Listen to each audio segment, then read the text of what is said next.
సరే గాని సేవలు చేసుకో. అలాగే స్వామి.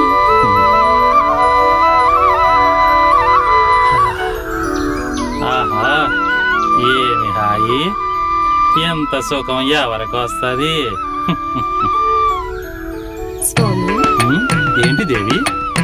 మమ్మల్ని ఎప్పుడు పెళ్లి చేసుకుంటారు? మిమ్మల్ని అందరినీ పెళ్లి చేసుకోవాలంటే ఇటు కేసీఆర్ గారు అటు చంద్రబాబు నాయుడు గారు అస్సలు ఒప్పుకోరు దేవి.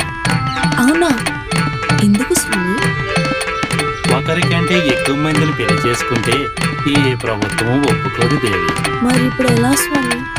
ఎలా అంటే ఏముంది దేవి, ఎప్పట్లాగే నలుగురు ఎంచక్క ఇలాగే ఉండిపోతే అప్పుడు ఏ ప్రభుత్వాలు ఏ చట్టాలు మనకి ఏమీ చెయ్యవు దేవి. హ్యాపీగా ఉండొచ్చు. ఏమంటారు? సరే స్వామి, సరే స్వామి. సరే కదా, ఓకే. నవ్వాలి.